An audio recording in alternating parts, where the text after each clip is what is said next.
The following program contains the opinions of the host, guests, and call-in participants. These do not necessarily represent the views of this show's distributors or sponsors. This program may contain obscene, profane, or otherwise objectionable language. Viewer discretion is advised.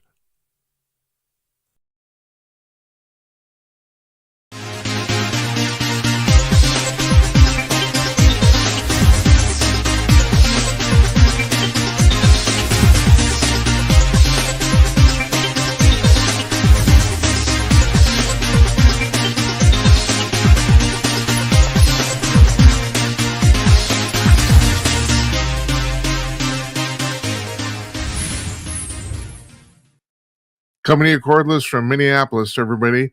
It's Tuesday night, August 12th, 2025. I am Jim Peters, and welcome to another edition of Jim Peters Tonight. Will I ever get this right, ever? Probably not. Hope you guys had a good day today. I took a shower. I thought you'd want to know. Cleaned my hair. I was looking at the playback last night. I thought, I look like I had dirty hair. For years, there was the first year we did this, there was a guy who was always sending me text messages saying, you wash your hair. Well, I did. Okay. Our guest tonight is Bruce Solheim. Now, Bruce is an author. He's, for lack of a better term, he's a UFO experiencer, although that barely covers what he's got going on. But we'll just leave it at that. And he's a professor of history at Citrus College in Glendora, California. Now, he's been communicating with an extraterrestrial named Anzar since he was an adolescent. And this goes on, and my impression is, he can tell you, I think he talks to Anzar on about a weekly basis, maybe. And so he's experienced quite a few things. And so we have to, we're going to talk to him about a lot. This is his third time on the show.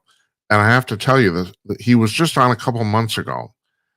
And this is still one of the weirdest goddamn things. So we did this show, I think it was on June 6th, if I'm right. Went fine, terrific, fantastic.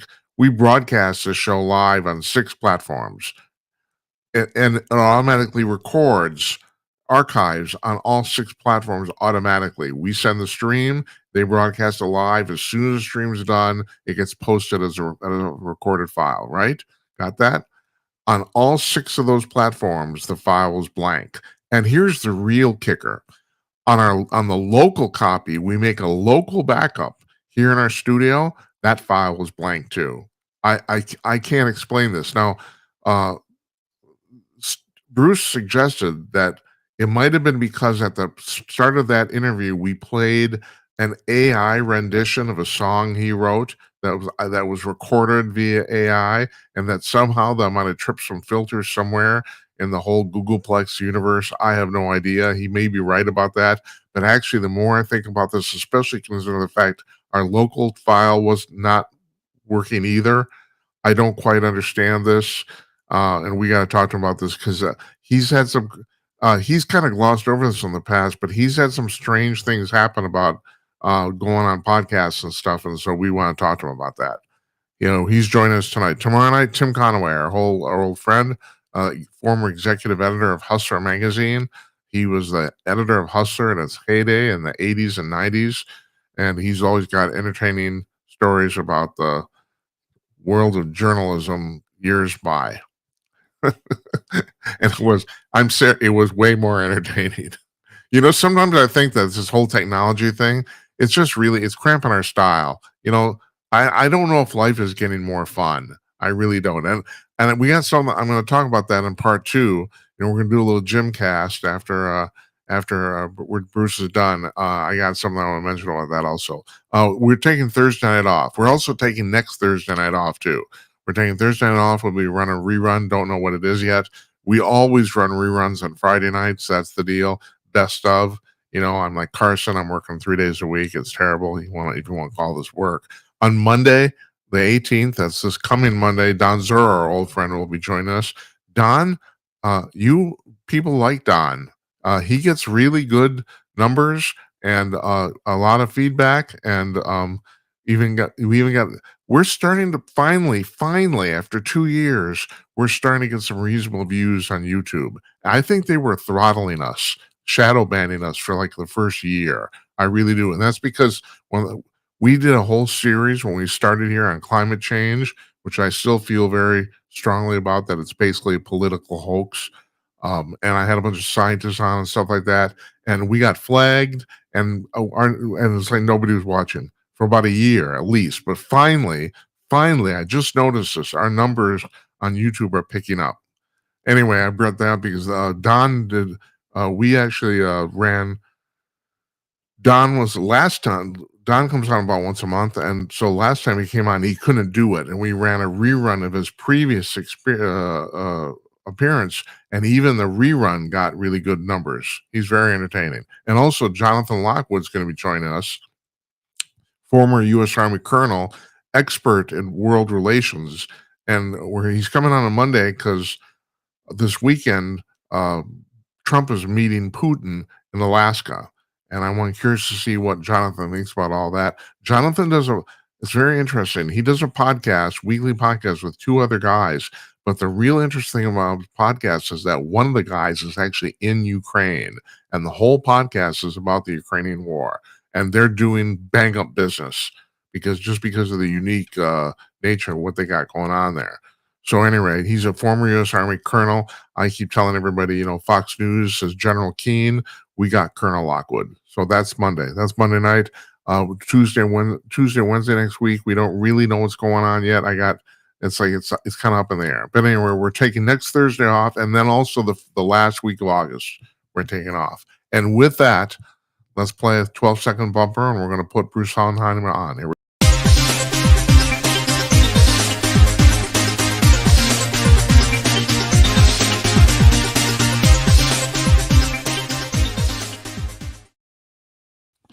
Joining us from his home in Glendora, California, the dashing, handsome, and dapper Bruce Solheim. Hi, Bruce. Well, yeah, boy, oh boy, that's laying it on thick there, Tim. But that's very, very nice of you to say that. Now that I'm, all right, you do have great hair. It's still there. It's my mom's side of the family. My dad was bald at 22. Uh-huh. So, yeah, so that I got the luck of genetics there. And, so now I kind of lost track here, and I was telling you before we came on that I was on Amazon. You have over a dozen books, right? They're in publishing. Yeah, I got 18 books. 18 books. Oh, yeah. Okay. I thought it was about 14. We are 18, and the two latest that I have here both came on in April was Gig Line, which is kind of an autobiography of yours, and your Dr. Jekyll Alien Hunter series #2, right? Yeah, and just before that was We Are the Aliens. So yeah, I've been publishing a lot, and Gig Line is a kind of unique. It's a comic book autobiography. So it's my autobiography told in comic book stories. Yeah. So I know. Can I ask you? I know there's the term graphic novels, but if they're nonfiction books, is there a term? What are they? Graphic nonfiction? What are they called? There's not a generally agreed upon term. So I asked my friend Gary Dumm, who's been in the comic business since the 70s. He worked with Harvey Pekar and American Splendor, and out of Cleveland there, and he still lives in Cleveland. Gary Dumm. I asked him, what do I call it? Because he contributed a couple of the stories, and we decided between the both of us. He said a comic book autobiography is the best description, and maybe that's a whole new thing. You invented the genre. Maybe so. Harvey Pekar's American Splendor was autobiographical, So, and but it was Dr. Jekyll Alien Hunter is a graphic novel, right? That's a graphic novel, yeah, and it's a series, and so is Snark at this point too, because they're larger than comic books. So once you get over 60 pages, I think you're technically into graphic novel territory there. Yeah, and are you using the same artist for all of them? I do for Dr. Jekyll Alien Hunter. It's the Polish artist named Julia Kazanowska. She's only 22 years old and she's brilliant already. If I waited too long, I couldn't afford her. She's already going Yeah. up in price with demand, you know. Right. And then Gary Dumm does all the or all the Snark comics, and he's also illustrated several of my paranormal books. And yeah, so I've been working with him for a while. Oh, there's also a history book that came out recently too. I don't know if you can see it behind me. It's called "I'm an American," a personal approach to early American history. So I got 2 history books recently in the last few years, And so I can use them as textbooks. how early is early? Like what time period? From the early, migration into the Americas. So you start there and you end at the Civil War, basically. So Okay, that's a lot of history to cover. yeah, and you teach this, and I'm gonna get Yeah. off topic for a little second there. Mhm. Okay, so yeah, and I understand the decolonizers and that we stole land from the Indians, and we did, Mhm. but I guess my feeling is, well, it's too late, isn't it? Well, yeah, yeah, there's the practical, and then there's the emotional response, and there's the historical response. And I think that everybody at a certain point is taking something from somebody. And whether it was Yeah, Native American tribes, there were some that were very warlike and grabbed a lot, So I think the best way it was put, I can't remember her name. She works at the Smithsonian. She's a Native American. And she said that there's a misconception about Native American history, that everything Native Americans did was beautiful and glorious, and kind of the noble savage myth, right, and some of it was, but some of it was awful. I mean, just yeah, awful stuff, slavery and human sacrifice, and other, whether if you go into Mesoamerica, right? So I mean, it's a mixed bag. So it really comes down to who has the power, who has the desire, the will to power to grab things. And it's unfortunate that it did happen that way, but you just try to do the best you can and acknowledge, I mean, I owe a lot to Native American stories, and especially as it relates to aliens or yeah, terrestrials. And I've met several in my life that have given me guidance. Some have saved my life, like up in Alaska, a guy named Willie, who's a Inupiat or Eskimo, as we call it in the lower 48. He saved my life from being killed by a polar bear. I had no clue. I was up in Barrow, Alaska, just wandering around at midnight on the beach, and the ice flows all the way up to the beach. And he called me up to his up on this sand dune kind of thing, and started telling me stories. And he said, "And oh, by the way, that there was a polar bear about 100 yards away from you behind that chunk of ice, and he was about to come after you." So yeah, God, from saving my life to telling me stories. And that just to continue with that, because it was so amazing. I found out he was a Vietnam veteran, so he had some very sad stories to tell. My brother, who died in Christmas in 2023, Vietnam vet as well. And I just happened to meet a lot of Vietnam vet. They come up and talk to me. I guess they know that maybe they know I teach the Vietnam class, or I would listen to them. But anyway, he you've written a told book me, on that too, right?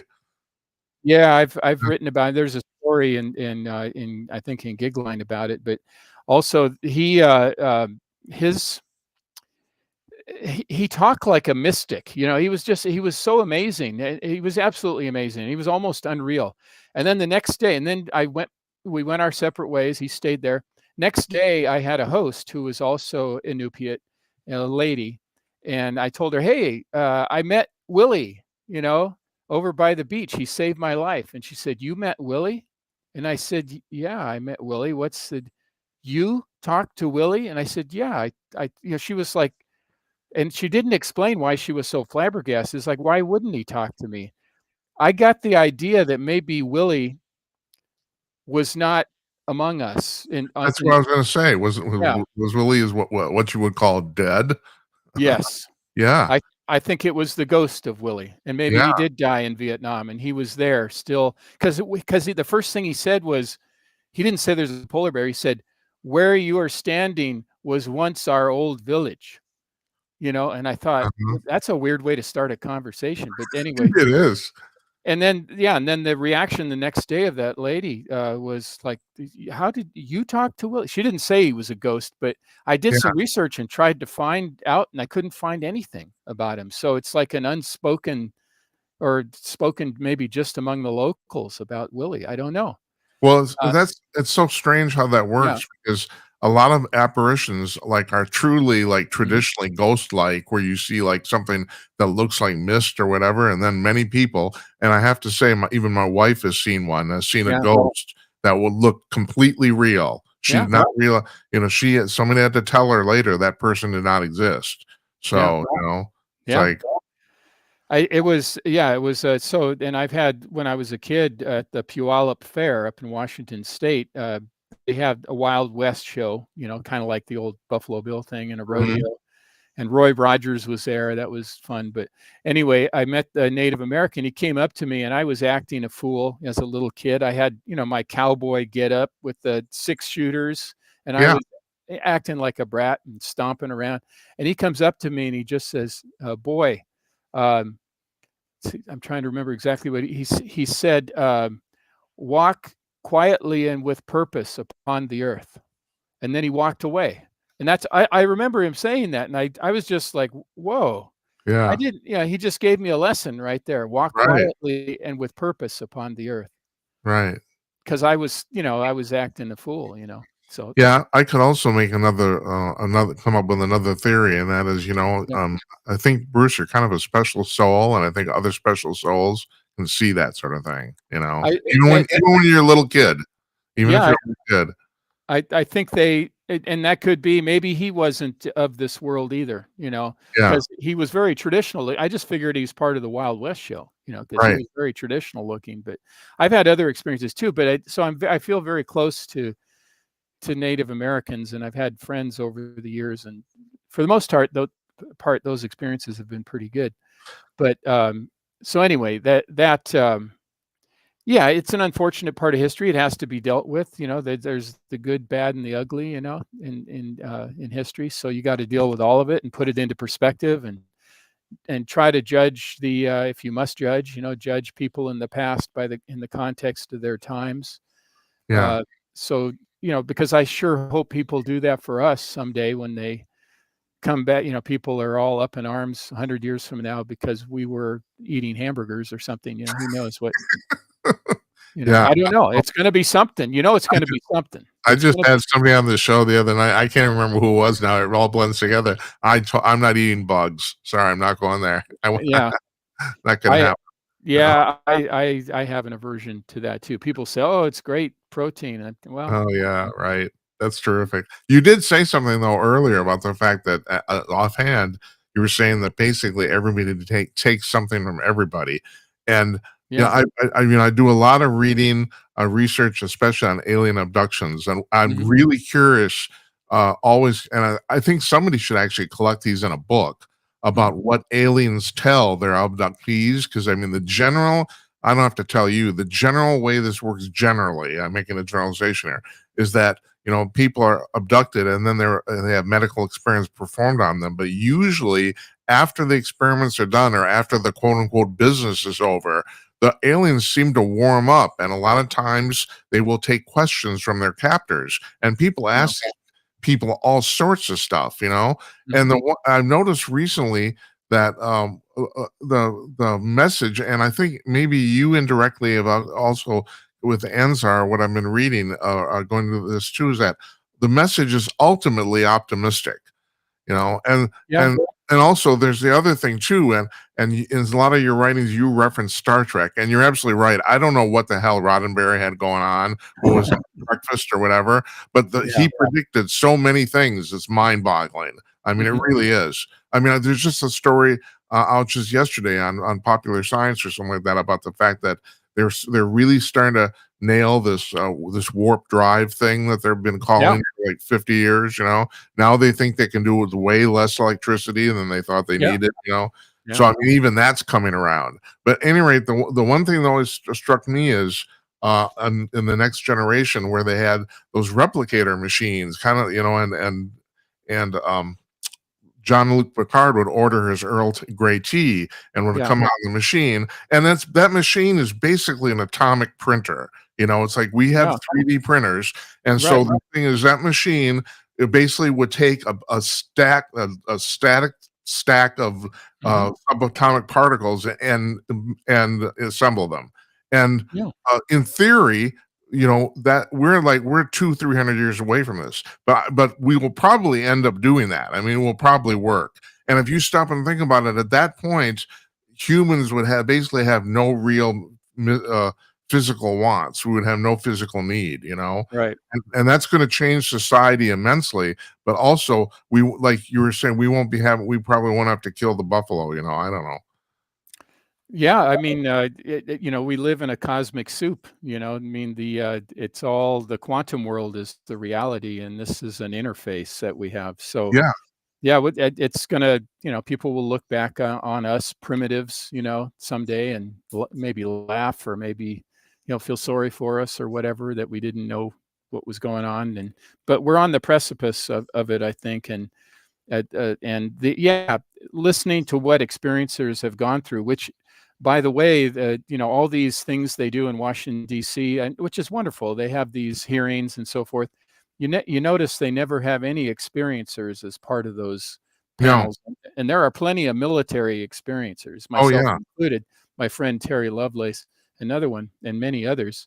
Bob Salas, I don't think he's been there as far as I know, but anyway, so always they say, well, we got to bring in scientists, and they have this kind of objective view. It's, well, research shows, or the case studies show, and I didn't actually see it myself, but I saw the document that, whatever. Talk to the people who've actually been there and talked to these entities and interacted with them. And I think the reason they don't do it is because they know what's going to happen after that. There's not going to be it's going to they're going to lose control of the narrative. yeah. And once they lose control of the narrative, we'll realize that we don't really need them as much as we think we do. Uh, And I always tell my students that we assume that our leaders, must be really, really smart and really on top of things, and they're just like most of us are, probably even less so. that's And what I at was least, going to say. I don't even know if they're yeah, average. they're just very they're all, I don't care which political persuasion, they're all, pretty much megalomaniacs, Yeah, to run for office. It's really difficult for me to watch any politician talk, because alls I hear is the subtext. I don't hear what they're saying, because I figure it's just manipulation, yeah, whoever it is, you know, like a salesman, they're going to tell you what, they're going to sell themselves and then sell whatever the product is. But they right. got to sell themselves first. And that's what politicians do. So I realize we have to have a political system at this point, but I understand what young people are going through, because I think they're, my young students, they're very disenchanted with the whole thing, with everything. They don't know what to believe. And we've, they've been sold a bill of goods, and they're reacting in a way that maybe doesn't make sense to us. But when you think about what they're going through and all the changes that have happened so rapidly with technology and medicine and the world in crisis and so forth, you can see where they're at that point of confusion where it's real. I'll just put it this way: when I was in my 20s, the world seemed a lot simpler. Even though I was going through a tough time, there was, some very simple, basic things that I understood, and now those things are all in question. Well, All the you said the world seems simpler. Maybe it Yeah, actually was simpler.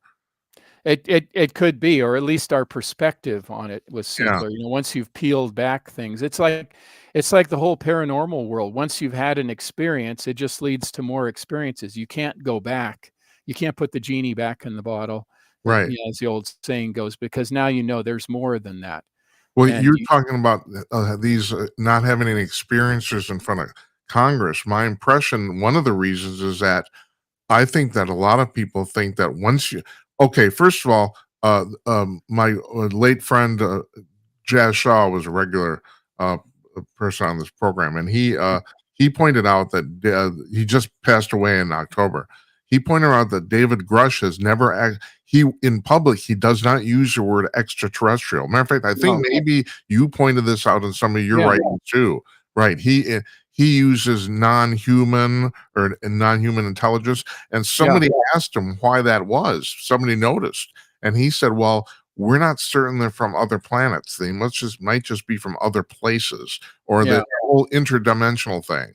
Yeah. And I think that's not brought up because it's like that's in some ways that's too much for as to ask the average person, or at least the perception is it's too much to ask the average person to wrap their mind around. Because Yeah. first of all, does anybody even? I don't understand how the interdimensional thing works. I think it exists. I don't Yeah. understand how it works.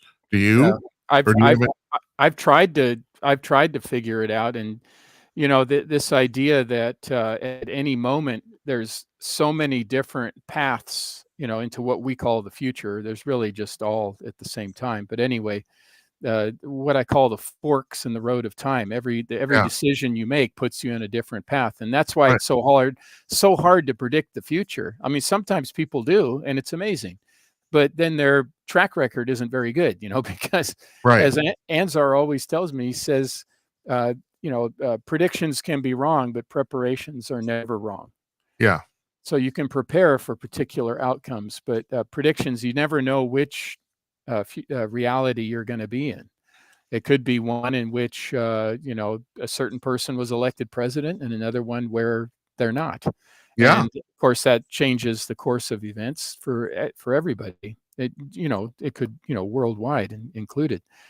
But the whole idea of it all comes down to time.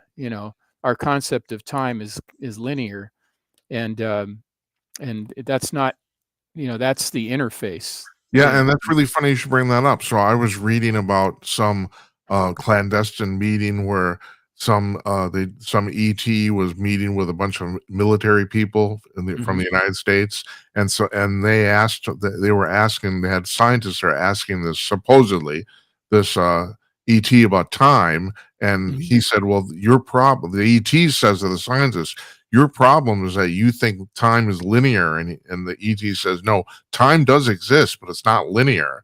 And I thought, oh wow, that's a concept. It's like Yeah. and now there's this a Polish physicist. This happened like about 3 months ago. A Yep. Polish physicist who's come out saying that time itself is three dimensions. So Yeah. wrap your mind around that. And Yeah. the interesting thing about that theory is if he's right about that, that theory basically becomes a unified theory of physics. So it solved basically Yeah. all major physics problems. You know, Exactly. The theory of everything, as Yeah, they call yeah, it. right, but what does 3 dimensions of time look like? I don't have a clue. I I have no idea either, other than it is what is we are experiencing. I mean, it is the reality, it is the quantum world. That's why I always say that, the spirit world, the alien world, and the quantum world are all really the same thing. And that is where, you know, you can kind of try to uh, delve into or try to grasp this idea of three dimensions of time. But I wanted to segue into something that we mentioned earlier. This book that I wrote called "We Are the Aliens." That comes from my friend Gene, Yeah, who told me that several years ago when I decided to become public about all this stuff. And he told me we are the aliens, and I've been thinking about it ever since. It's not as simple as I first thought it was, because at first when he said it, and it was in like a vision, but I was talking to him like you and I are talking, but not in this time dimension, one of these yeah, other dimensions of time. And I said, Gene, do you mean like you are, like he's saying we, just like you and some other people, you are the aliens? And he goes, no, everybody. And I still had trouble understanding. I thought, does that mean that that we are all aliens and that there is no, pure human or whatever, that we're all somehow, mixed together? and of cosmic brothers and sisters. And so that's the clarification that I'm getting from his. I ask him more and more about it, and that includes interdimensionals, which is this energy that we don't quite understand that David Grush was talking about. It would include future humans who are coming back and experiencing, or manipulating certain events, Mhm. and among others, those that are maybe that don't look like future humans, but look like other species, and I think it's all true. And that's the other thing Gene said, is it's all true. And I said, you mean like everything? And he said, yeah, it's all true. And the only way that could be true is if every possibility is already happening. Every possibility, But every single possibility. And that maybe approaches it. It blows my mind to even think. It kind of hurts my head when I think about it, that every possibility is true, that it's all true. That it would have to, he has to be talking about time and the dimensions of time. So, and it's something that's so beyond what we can grasp, but you can grasp it enough to know, and by what Gene said, we are the aliens and it's all true. So, and but it is a problem talking about this, going back to Gene Roddenberry. I know I'm going in a circular oh, that's pattern, okay. but That's all right. coming back to Gene Roddenberry, um, if he would have come out with an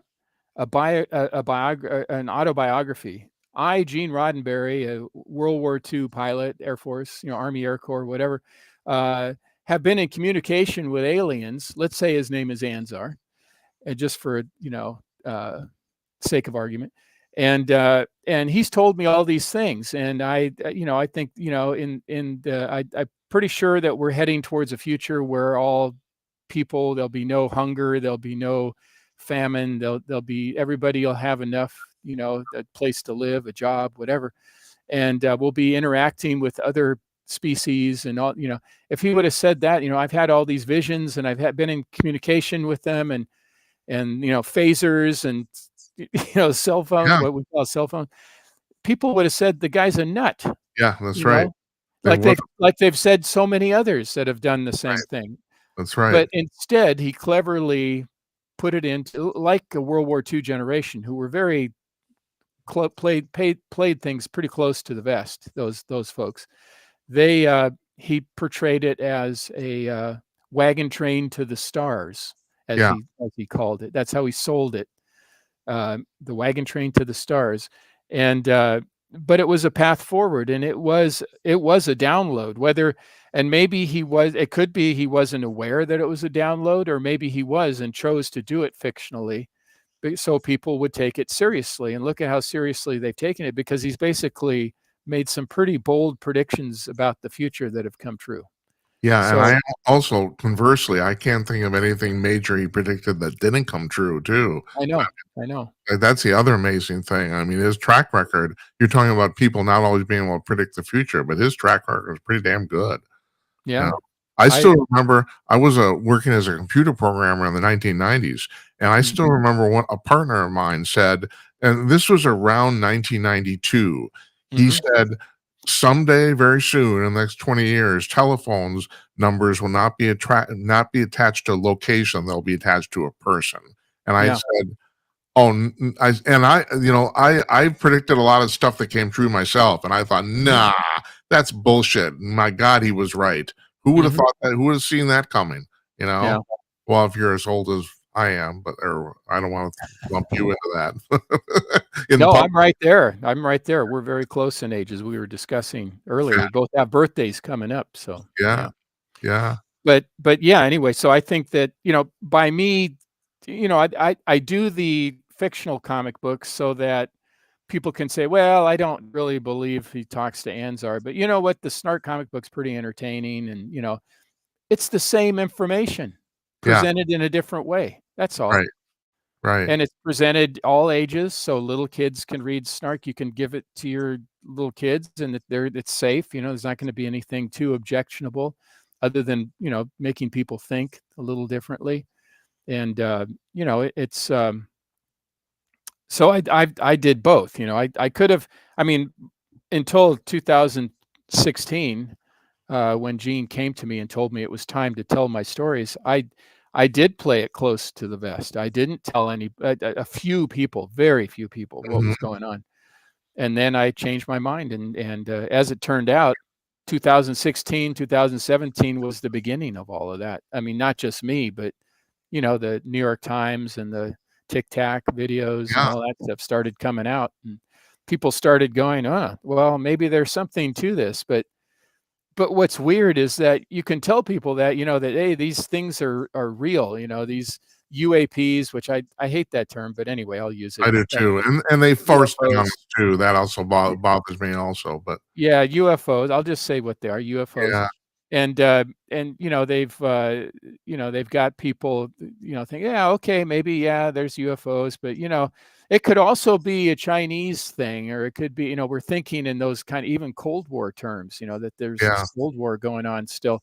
And it's so above and beyond what people might imagine it to be, but yet it becomes almost mundane because of the way it's treated. They'll treat it as a threat, and the only way they can treat it as a threat is to say, well, it's not alien, it's obviously some rogue element, or some other country has gotten some advanced technology and we don't know from where. And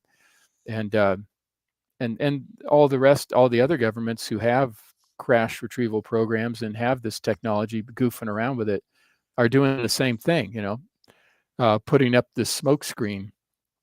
And yeah, weird things have happened to me. I don't know if I told you that a few years ago, I think it was January 2023, I was in Ohio, and I was going to be on one of these podcasts. I won't say oh, the name hold of up. it. Just Is this a story about Jimmy, you being in the hotel before the Jimmy? yes, yeah, Okay, I wanted to ask you about that because the thing is, yeah, okay, so, you're here at a return appearance yeah, because all those copies of this show don't exist that we did 2 months right, ago. And then right, I'm thinking, and you even asked Anzar about it. So, well, it's probably like a technical thing or something. And I'm thinking about it, and then I'm reading in your book about this thing about, and you yeah. can tell the story here, but I just want to point out that it's like, how this is really weird shit that's happening to you, and how could you not be paranoid? We had 7 copies of a show that just disappeared. There's no copies of this show that exists as far as I know. I've Yeah. how the fuck does that happen, Bruce? It's like, Well, I have another theory. I mean, it could be technical, but that also qualifies as somebody tampering with yes. stuff, and that would be technical. So I'm not trying to split hairs with Anzar, but No, I oftentimes know that. I know you're not. yeah, I know. but But my point is you like, and you have to tell the story now, but this is not the only time this shit's happened to you. no, yeah, when I was on whatever, Fade to Black, right? Fade to Black. Yeah, I right. couldn't remember the name of the show, Jimmy Church. Anyway, I was scheduled to be on there, and the night, I think it was the night before. Yeah, the night before, uh, somebody got into our hotel room. My wife and I in Toledo, Ohio, or outskirts of Toledo, and somebody was in our room. I didn't know. I was asleep. My wife woke me up and said, "There's somebody in our room." And I looked up and I saw like a shadow go out the door, and the door closed. And I go, "Who the hell is in our room?" So I got up and ran out, opened the door in my pajamas. I opened the door, and there was a guy in a hard hat, orange vest, like a highway construction guy. Uh-huh. And he goes, "Oh, sorry, sorry." And I was stunned. I didn't even know what to say. I didn't ask him, like, well, how'd you get into our room? It was locked. The door was locked. Do you have a key? What? But then before I could even say anything, on the other side of the hallway, the door opened and there were a bunch of other guys in construction uniforms in there. And I thought, that's kind of odd. And they say, "Hey, Joe," or whatever his name was, "come on in." And he went in there and the door closed. And I was like stunned. I didn't knock on their door, and I just, okay, there was some kind of mistake or whatever. The next morning, I went down to the front desk, and I told them what happened. And they said, "Oh, we're very sorry, sir. We can, we can give you a free breakfast." I said, "No, I'm not interested in a free breakfast. I'm just telling you, who are these guys, and how did they get into my room? The door was locked." And they said, "Which room was it?" And I said, "It was right on the other side of our room, whatever it was, 304. It was on the other side, 305." And they looked up into their computer, and she goes, "There's nobody registered in that room." And I said, "No, that's where they went. All the construction. You got construction guys. They're in there all together." "Sir, there's nobody registered in that room." Well, how about the room next to it on that side and the room next to that? No, no, sir. Nobody's on any of those rooms. Nobody's registered in any of those rooms. And of course, your room has an electronic key, right? Yes. Right. Yes. So you have to have, the maid can get in, the hotel manager, maybe maintenance can get in, but not the construction guys in this who are supposedly not even there. Yeah. So that next night I was on the show, and while I was on the show late at night, because it's 3 hours ahead, Eastern time zone in Ohio, while I was on with Jimmy Church, my wife was in the bed and sleep, and somebody got into the room again. Somebody came into the room again. She woke up and there was somebody in the room, and she yelled and screamed, and they left. Well, it was just about at the end of my time with Jimmy Church, and I came upstairs, and she said somebody was in the room again. She said it was somebody. She didn't explain, what they were dressed like. They were shadowy or whatever. And I thought, how could this be? How could what is going on here? And what I was talking to Jimmy about was what happened to my son on Wright-Patterson Air Force Base, because he worked there. And should you explain that too? Yeah, my son is in the Air Force Reserve. He's been in the Air Force for 25 years. He's a master sergeant, and he's in security forces, and he has a very high security clearance. And he has had weird experiences his whole time in the Air Force, but especially at Wright-Patterson. And at one point, not long before I was on Jimmy Church's show, my son and several other people showed up at the ER at the same time on base, and all of them had the same symptoms. They had weird heart palpitations. They were all in crisis, and they were all young people in the Air Force, and nobody could explain it. And he kept having tests done. Nobody could explain what had happened to him. He was tired all the time. He was fatigued. He had muscle cramps. I mean, it was, and then I said, "Did they test you for radiation poisoning?" No, I asked them to, but they wouldn't do it. They said, "No, that's not it." So they never tested him for that. And anyway, I talked to Jimmy Church about that on the show, and I don't know if that, if they knew I was going to talk about it, because I had told very few people what I was going to talk about. So I thought it was somehow connected to that. They don't want people to know what's going on at Wright-Patterson, which is obviously a hot spot for UFOs for many years, right? And that's where they took the materials from Roswell. They took it to right. Yeah. Right. So and anyway, so that happened, and I asked Anzar about it, and he said, well, after Congress started snooping around, where all these materials were being kept, they were assembling them to play a shell game. So if the congressman showed up, they could, "Oh, there's nothing here." There probably was. It's the week before. And they were careless, and there was a release of radiation. They didn't tell anybody. That's what Anzar told me. So, which seems plausible to me, because why would all these young people be sick at the same part of the base at the same time? Well, Bruce, I'm going to ask you. You don't have to answer, because I realize that this could possibly put you and your family in danger. But has your son ever seen any weird shit at Wright-Pat, especially working in security? You don't have to tell me what it is, but maybe yes or no. I'm gonna put it this way: whether it was my son or somebody else, there have been people who have gotten in what do they call it, Area B, where the infamous Hangar 18, was. Right. over there in Area B, they have old buildings inside the shell of a new building. Yeah, I understand that. Right. And my son took me over there, and because he can get anywhere on base, and I was with him, and we stopped in front of this new looking building, looked like a hangar. It's huge. And I said, well, what's in there? And he said, well, nobody knows for sure. I said, well, can we get out and like look? He said, Dad, if you get out of the car, people are going to show up and wonder what you're doing, and don't be taking any pictures. And I said, okay, I won't.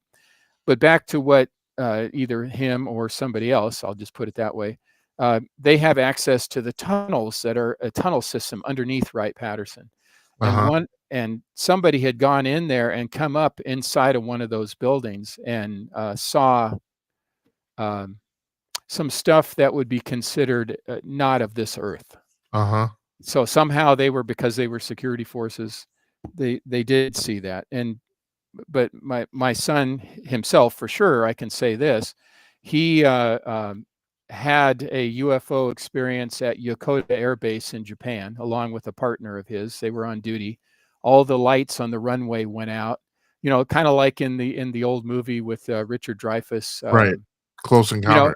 Yeah, this all of a sudden, yeah, all the light and all the building lights went out, and then their truck, the electricity, it stopped. Everything went off, and then there was this weird blackness, and then all of a sudden, everything came back up again as whatever it was passed over them.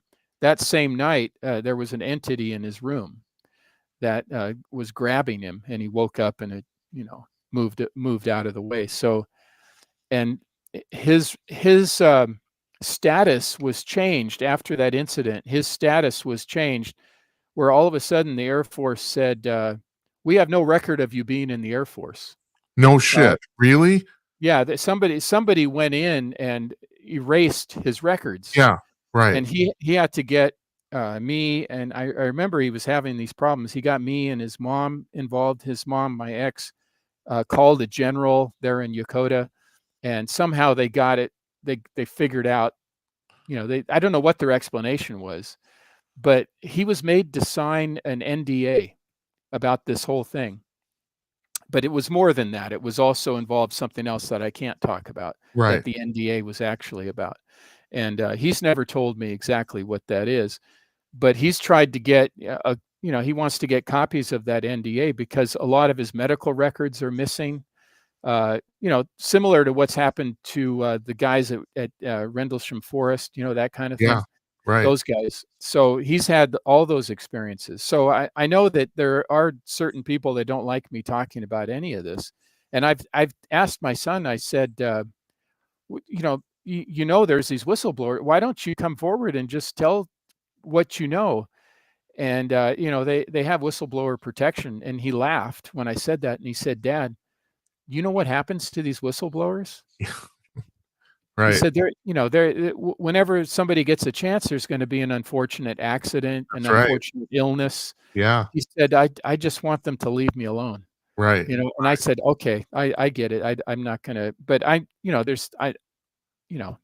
these stories constantly. What are they going to do to me? They'll just, he's a crazy old professor. He should have retired years ago. Bruce, I do have to ask you, because the thing is that that is a kind of a, you've never seen any sort of like top secret weapon or anything like that, as far as I know. Anyway, you don't write about it. Most people will just say, yeah, at the best, you're a spiritualist and philosopher, and at your worst, you're a crank. And are they going to like off somebody just for philosophy? No. That's actually the reason I want to talk about this, is because of all if you took the spectrum of people who are involved in this, you'd think that your particular niche would not be of particular interest, and yet it is. That's my point. When I cry, and this comes back to the whole idea of why everything got erased. I don't know. We talked as much as we just did now, so hopefully it doesn't get erased, about what happened to my son. But what we did talk about was and I think you were the first one I talked to about with it, was my using Anzar to help me with remote viewing. Yeah, And that's right. I and, remember now that you mention it. I remember that. That's right. and Yeah. I think that that's also plausible, that a technical glitch emerged or was hastened by something as a result of that. So I, I hesitate in a way to even talk about it. I've actually talked about it, I think, on one other show, and I don't think anything happened. But it could be whoever, who knows what it was. That's the only thing I could think of, other than if it was purely a technical thing. I don't buy that. I think that, yeah, Anzar is right that it was technical, but somebody interfering with which they could do. It's very easy. You don't have to be that powerful, the great and Right. powerful Oz, to Yeah, mess but with. conversely, though, Yeah. like I said, in the grand totem pole or scale of what's going on here, no offense, I would not put you near the No, top, which means no. that there's a shitload of people who are monitoring a shitload of things. That's what that Yeah. means, and I find that amazing. That I yeah, it's just it's almost unbelievable, the level of what could be the level of monitoring.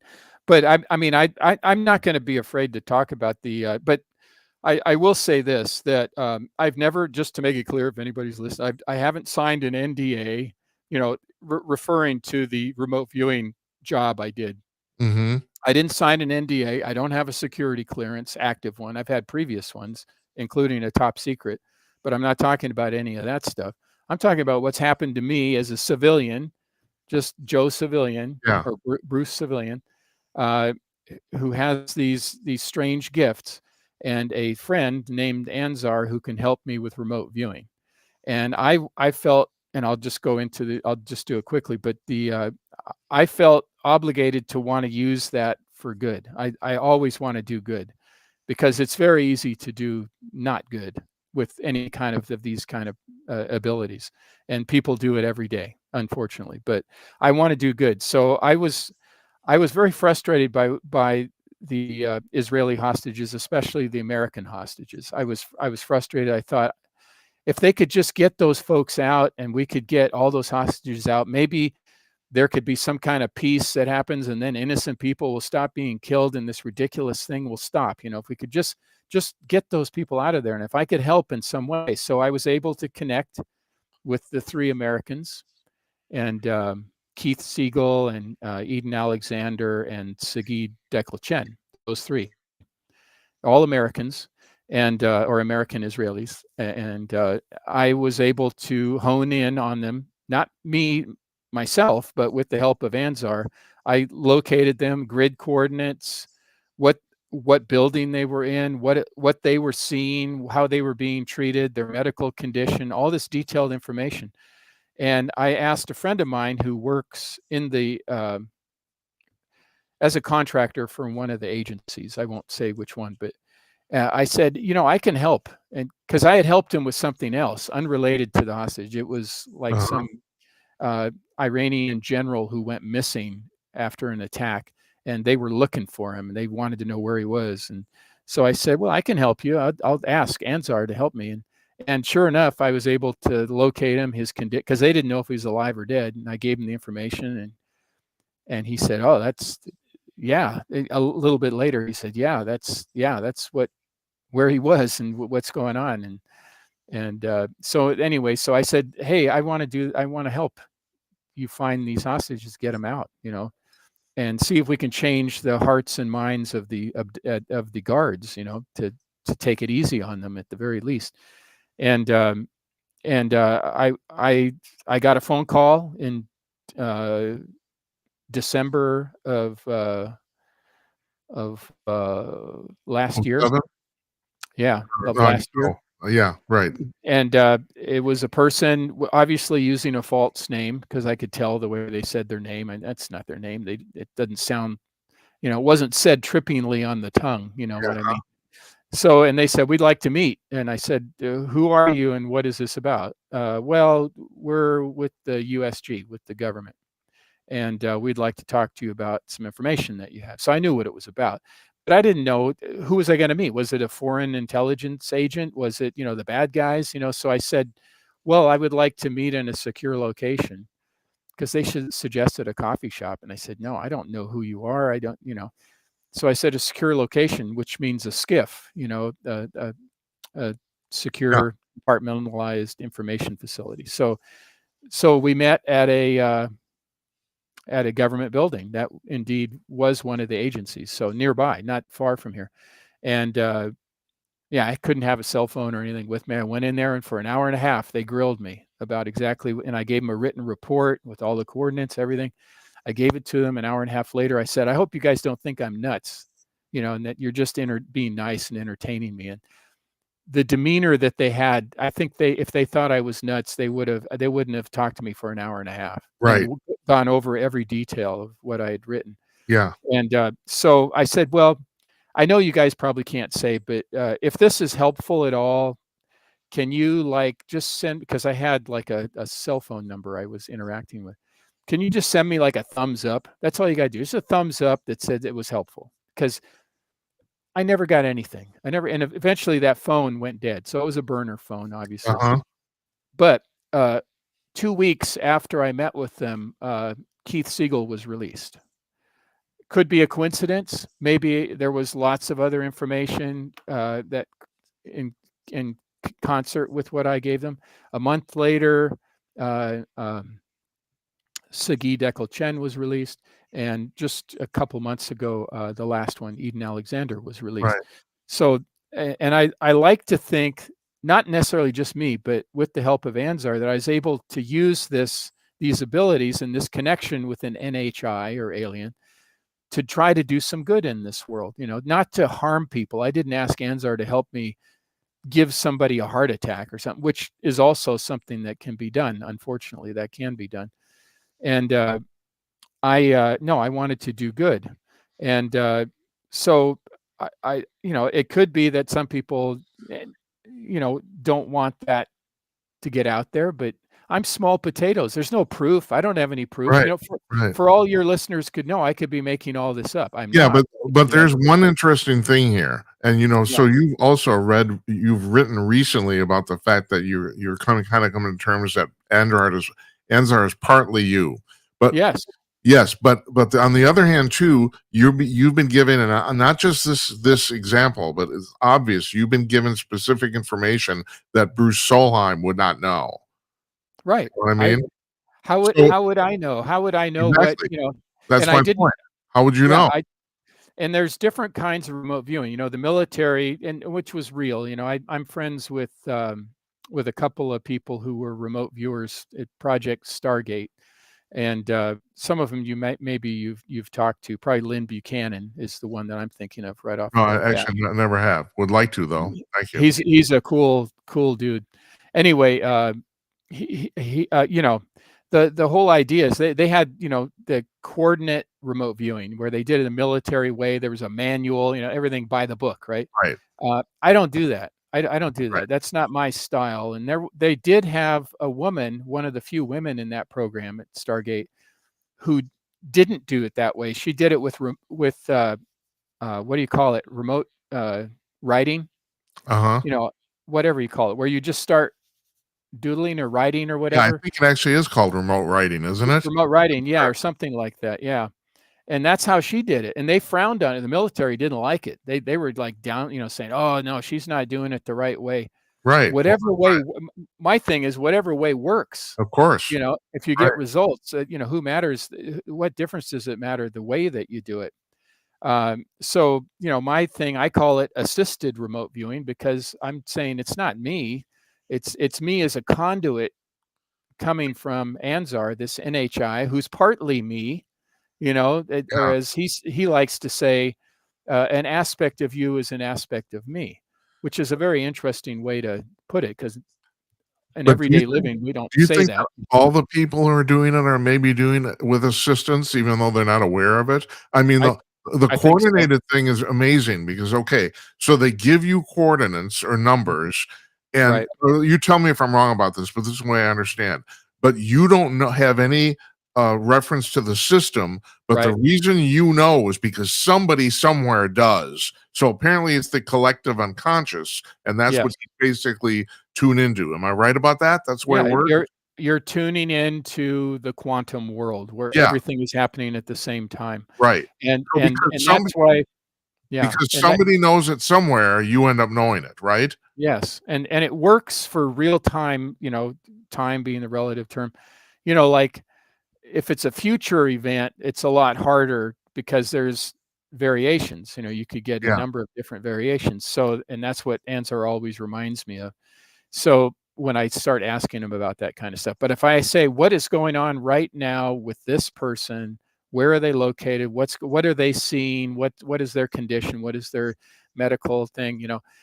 That flows pretty easily, and he doesn't have an objection to that. He wants to help. I've never tried to do anything objectionable, like, I don't know, do something that would be not illegal, but unethical or Well, something. you talked in your But book about the guy who's called the PK man, right? yeah, And what is yeah. his name? I can't remember. Tom something?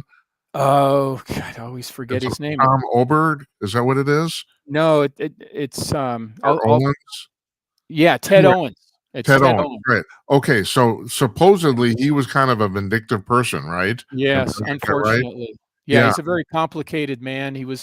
He felt, and it's not that I also understand this. It's like, he was very gifted with psychokinesis, so he could make uh-huh, things physically happen, right. like lightning, and all this type of thing. And he could also make people ill because he made my friend Jeffrey Mishlove ill, because Jeffrey pissed him off. And Yeah, then a few hours later, after Jeffrey was already sick, Ted called him and said, "Jeffrey, I'm really sorry. I shouldn't have done that to you." And how could he know that, that Jeffrey had yeah, suddenly become ill? So, and it was very well documented. But ultimately, he destroyed himself because he had so much anger that the big wigs in the paranormal world didn't take him serious. Well, it's not that they didn't take him seriously, it's just that they couldn't control him. So they didn't want to deal with him at all. uh-huh, He was too much of a wild card. He was like the Theodore Roosevelt getting kicked out of the Republican Party in the early 1900s. He was a wild card, very talented, very charismatic. Yeah, and Ted Owens was very boisterous and vindictive. He was very much a Shakespearean figure, in many ways, and a fascinating character. And there's going to be a movie I think it's a documentary that's coming out, that Jeffrey's part of, but it should be coming out soon. But anyway, yeah. Jeffrey wrote his biography, correct? yes, yes, The PK Man. It's a wonderful book, and I mean, Ted Owens wrote a book too. It's very bizarre, but I have it, and he tells you how to do it, but it's a very bizarre thing that he talks about. But basically, it's no more bizarre than me talking to Anzar. Yeah. It's just that Well, I don't specialize in PK. yeah, I think I mentioned this on the last show you were on, but the thing that amazes me about remote viewing is not that it's possible. I'm really fascinated by the fact that at least the military says anybody can be trained to do it. That Yes, fascinates me. That really does. I I mean, think anybody, most paranormal things, what we call paranormal or psi type skills, can be taught and can be learned. The problem is, and I always use this analogy because I love baseball. Everybody can throw a ball, oh but yeah, some people can throw it 90 miles an hour, that's right. and I there's a understand. difference. There's a Yeah. difference. So, I use I use opera. okay, Virtually anyone can sing, but whether you can sure, sing like Maria Callas is a totally different deal, right? yeah, or Yeah, Pavarotti, or right. any of these Exactly. amazing gifted people. I mean, these are gifted Right. people, and I don't say that to brag about myself. I just say, for whatever reason, I was given these gifts, these skills, which sometimes seems like a curse when you are learning how to deal with it. But my mom helped me as much as she could. She was very psychic, and my dad was totally turned off to it. He wouldn't allow it, in his presence anyway. And so I was always seeking a way to learn more, and to also learn responsibility and ethics that go along with it. And that's a big part of what Anzar tells me. And that he simplifies it this way. He said the easiest way to use your gift in an ethical way is to always keep love in your heart and operate from a position of love. which is what everybody describes when they go into a near-death experience. It's just this ultimate love, right? Right. So Right. so that's what they're sensing, and so I always have to remember that because, people I'm just like everybody else. People piss me off. They do things that are mean to me, and man, I'm not gonna hit them. I'm not gonna do that. Obviously, I'm not gonna do that. And well, no, I'm not gonna make anything bad happen. That's not right. It's not right to do that. But the thing is, if you teach everybody how to do, and this is what the government is really afraid of, if they tell everybody, well, yeah, PK is real, telepathy is real, you got all these people now realizing it's real, and once you know that it's real, you go further with it because then you don't doubt yourself so much. Mhm. You still have moments of doubt, obviously, but and then you're going to have a society where the people in charge are not going to really have the control and authority that they've had before, which they already don't because of the internet and AI, especially, which has impacted everything. Obviously, what I do in education, but every aspect of our life, more so than people think. And also very, very quickly too. Stuff's changing in Yeah, this, like, on a weekly basis almost. It's really yeah, amazing. Yeah. yeah. Well, I always say that science and technology advances faster than our ability to deal with it morally, ethically, and legally. yeah. Always ahead of it. Always ahead of it. Ray Kurzweil, do you know who he is? Yeah, yeah. The Yeah, futurist. Yeah, he's brought that up. I mean, that's his definition of the singularity, yep. that at some point, he says roughly around 2045, there will be no plateaus in technological development and it will be constant. And yeah, Mhm. can humans keep up with that? That's only 20 years from now, you know? I Yeah, don't know if we can deal with it. I don't know. It's gonna be really interesting. yeah, Bruce, there's, uh, and you can take this as a compliment if you want. I'm just think this is just subjective. There's something about you, where other people in your position have gotten a lot of crap for a lot of things. Relatively speaking, you're not getting a lot, and that's because I think you just kind of you have an aura of goodness. And I'll use an example of this. Your first appearance on the show, we got way more comments than we do normally about particular shows, and all of them were positive. But the most striking thing is I have a childhood friend. I've known this guy for 50 years mhm, who watched that show, and he's the ultimate skeptic. He doesn't buy any yeah, of this UFO crap at all. The only reason he tolerates me is because he loves me. He thinks yeah, I'm crazy. But he watched that show that you were on, and he said, I believe that guy. And if you knew who this was coming from, yeah. Oh, you that's know, amazing. it Yeah, is amazing. It's totally amazing. But I think people sense that about you. I just do. It's like, I think, we can sit here and talk about the fact that maybe the government's listening or whatever. But there's a difference between that and putting a hit on your life. It's like, yeah. God knows, they've been doing that. I mean, at this point, I think, shit, Grutch he gets asked point blank in the congressional hearing, have you feared for your life? And he said, yeah, you know, Yeah. so If I was in that world and saying what I'm saying, I probably would be the same. I'm saying the same stuff, but I'm not in their position, right. basically. So you're right. They're going to say, well, he's a community college professor. He doesn't have a large platform. Not to say that your platform isn't necessary and No, important it's and not. No, vital, it's not big. It's not big. but it's not, it's not on a major network and No, millions of people. That's what they're worried about. They're very worried about losing the narrative, and they could explain away me or you or a lot of folks, but they find it increasingly difficult to explain away some of these whistleblowers, which my son is all too aware of, and so he'll never come forward. I know he won't, yeah. and I'm not going to encourage him to do so No, I because, don't blame him either. he's my son and I love him, and I don't, as much as I want the truth to be out there and for other whistleblowers to come forward, I'm not going to ask my own son to do that, knowing what's happened to these other people, and they would fear him to a certain extent because of what he's experienced, and also that he signed an NDA too. So Yeah. that tells you something, and Well, you know, you've written about disclosure, and you've written pretty much the same thing I think, and that is, uh, disclosure is not going to come from the government. It isn't. It'll come from people like you and I and the Yeah. thousands of other people doing this first. And at some point, there'll be a tipping point in the culture where everyone will realize, oh my God, this is actually true. Yeah. And the government is not going to, the president is going to have to stand up at a podium and actually say so. Although I'm predicting this. I think there's a possibility the last month of Trump's term, he might, just because he might want to take credit for actually Yes. making the announcement. I think he might do this, but that's like we're talking about 28. So, I don't know. It'll be interesting. A lot can happen between now and then. But yeah, Yeah. I often say that, and Anzar says it actually. I got to give him credit. He calls it revelation, not disclosure, and that means from within. And it goes back to the old sociologist, what's his name? Anyway, from the 50s, talking about other directed people versus inner directed people.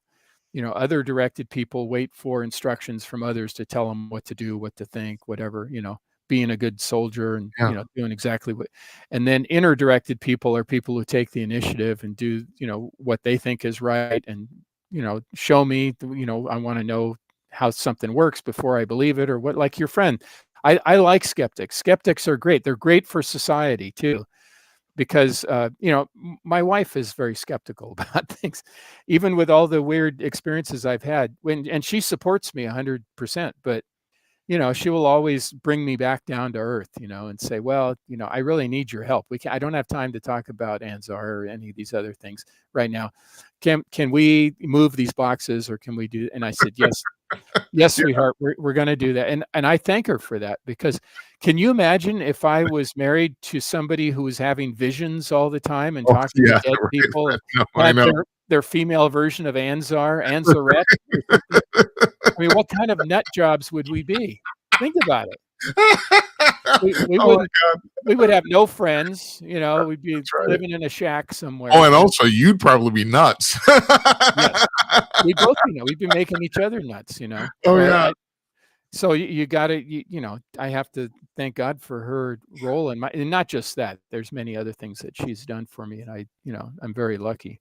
I was talking to one of my musician friends the other day. He has a similar situation with his wife, how she grounds him, And I do too. I have totally, completely. Yeah, it's just I'm so lucky. I always say I'm the luckiest.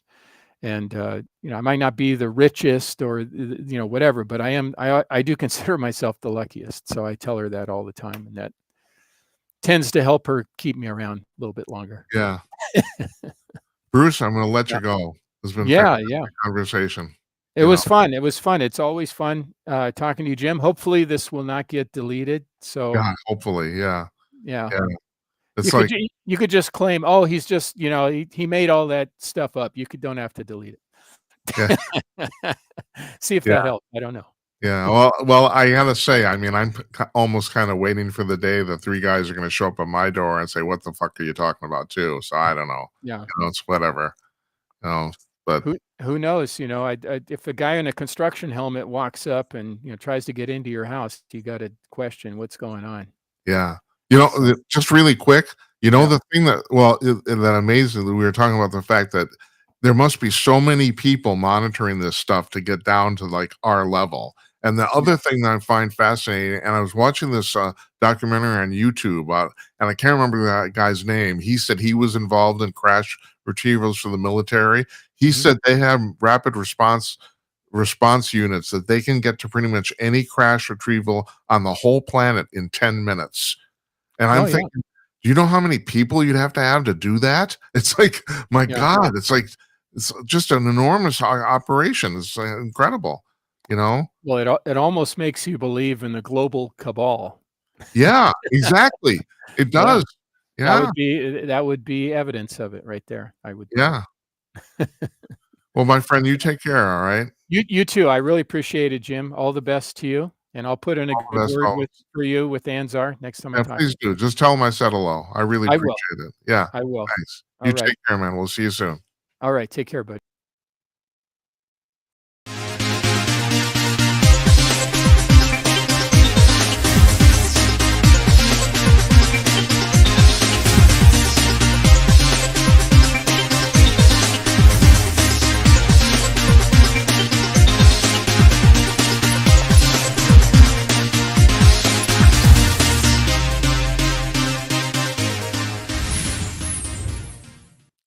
That's Bruce Solheim.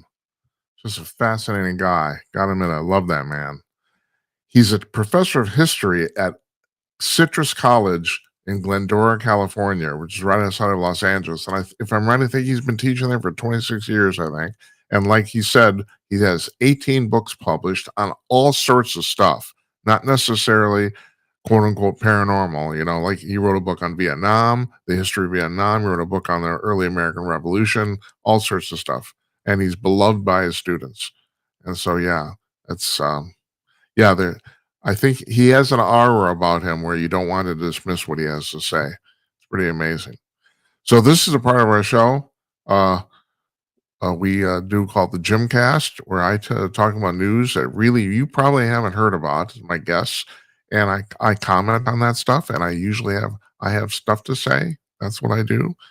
First thing, and talking about spiritualism, like we're talking about Bruce. Oh God, this is so. I don't, euthanasia or assisted suicide is legal in Canada, right? But I bet you didn't. It's been legal in Canada for about, I think, 6 or 7 years, but they keep loosening the definition of or the requirements of who can do it. Last year in Canada, 4.7% of all the deaths, in other words, almost 1 out of every 20 people, was a suicide, was an assisted suicide.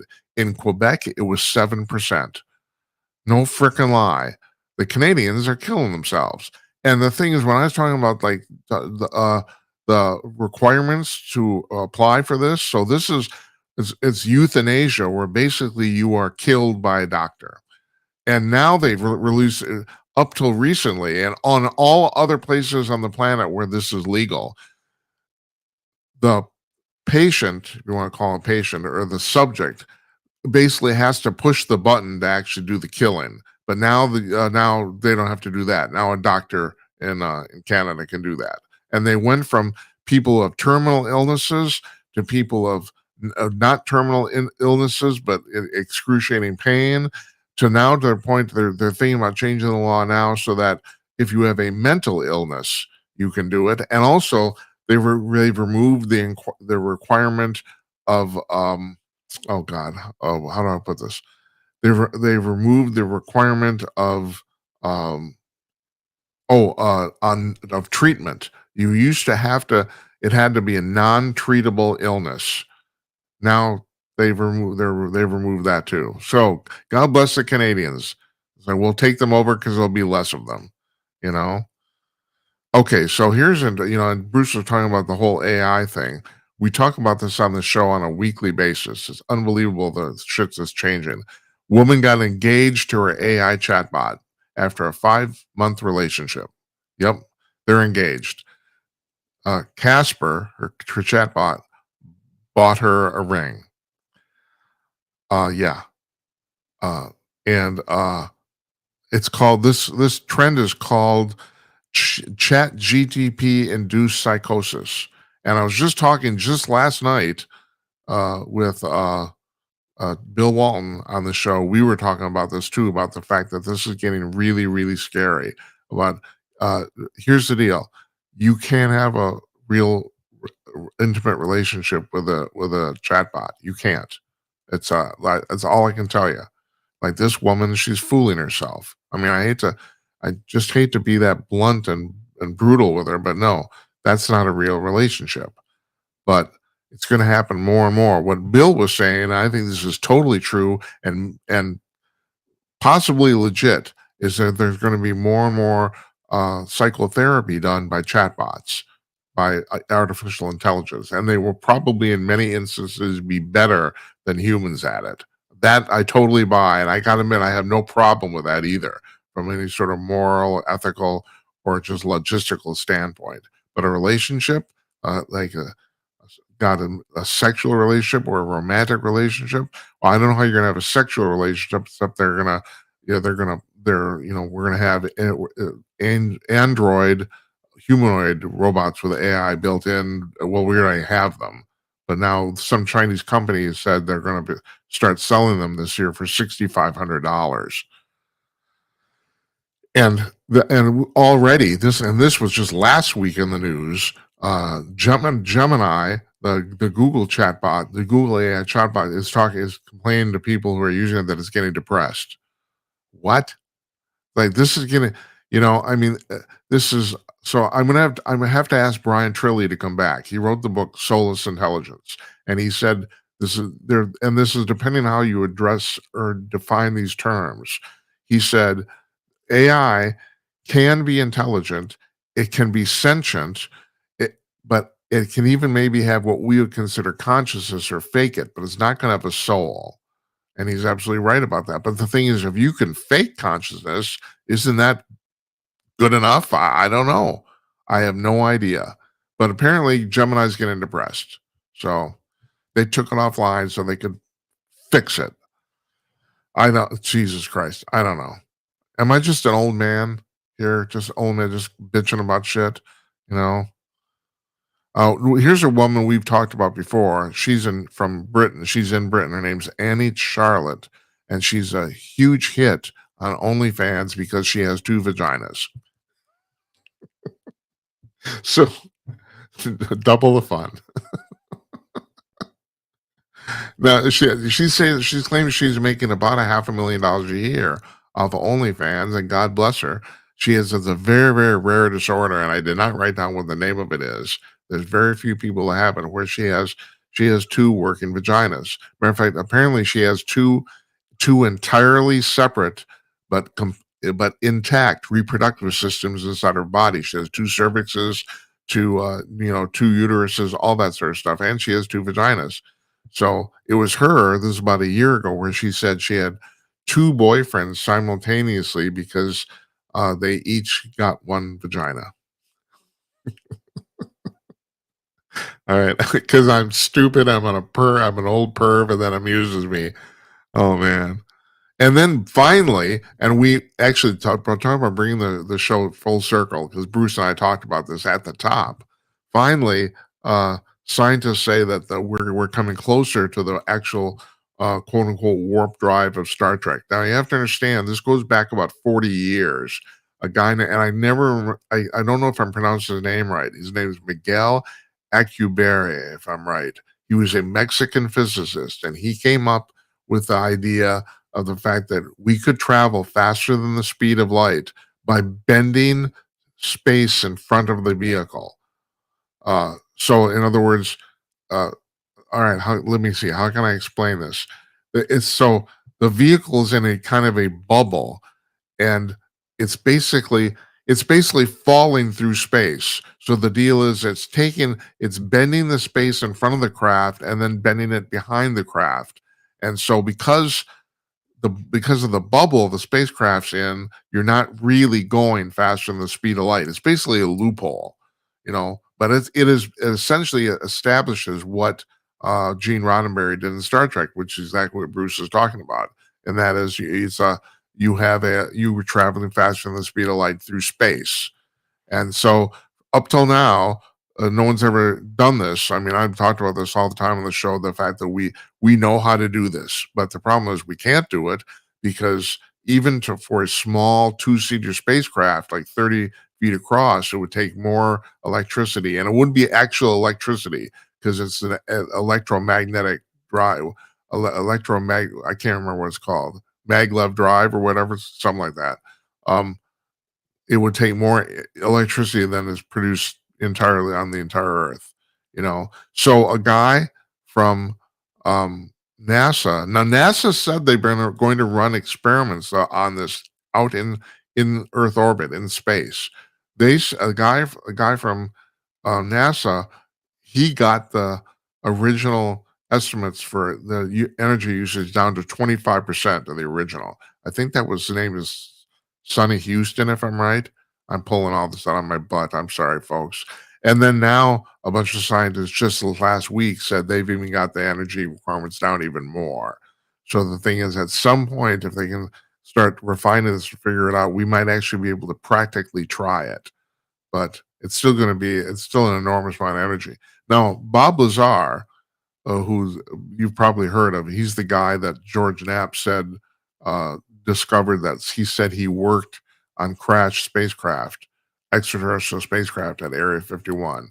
He said that There's a video on this, at least the last I checked because I watched it on YouTube from 1992, where it's just in standard def bullshit video, looks really bad, where basically Lazar is giving a lecture on what he found out about how these spacecraft flew. And he said they're creating electricity through an antimatter reactor, which is just mind-boggling. I mean, it makes a nuclear reactor look like a toy. I mean, if this thing were to malfunction, you could blow up half the galaxy. I mean, that's what it is. And the thing is, all the example he used in the video, he said this is not a model. He said it's actually this size. It's about the size of a microwave oven. It is, and so, but they're exploding matter, and antimatter in this little box. It's actually like a half a sphere to drive the gravity um, uh, deflectors on the spacecraft. He said that's how and they used an element named 115, which is now called Moscovium. But the thing is, when he did this in 1992, we had not discovered element 115 yet. And so, and element 115 ended up having pretty much the exact same properties he said it did. So I don't know. It's really interesting. At any rate, yeah, and then there's other things too, and there are people saying we've already oh God, I mean, Jesus, you can go down such a rabbit hole on this. It's unbelievable. You know, God bless Bruce Solheim. I mean, it's like, but he knows it's like there's that we've already done this, that we already have these craft flying all over the place, you know. And this is one thing that Bruce touched on this, that you have to understand this. You know, everything, like he said, he asked his friend Gene, is all true. He said, all of it's true and it's all happening all the time. And it is. Everything you can frickin' imagine is happening somewhere. And even if you're going to even right now, we use as our local neighborhood, galactic neighborhood, 125 light years out from Earth. Uh, and the reason we use that is because that's the maximum range of the James Webb Telescope. So that's how far we can get, 125 light years out of Earth, which I think is about like covers about 10% of the Milky Way. I think it is. That's our local neighborhood, right? It's like there's so much going on here. It's unbelievable. It's like, you know, first of all, there's ETs flying spacecraft, and they're probably anywhere from 200 to 2 million years ahead of us. So I don't know. Do you want me to talk about it some more? No, you probably don't. You probably want to go to sleep. Tomorrow night, Tim Conway's joining us. We'll get some good stories from him out of working in Los Angeles with Larry Flint and a bunch of naked models. That'll be interesting. We're taking Thursday off. Don't know what I should be able to tell you right now tomorrow what the repeat's going to be on Thursday night. Then we'll have our usual repeat on Friday night too. Don Zuro and Jonathan Lockwood are joining us on Monday. I want to thank Bruce Solheim for joining us. God, wonderful guy, fascinating. I want to thank you for watching.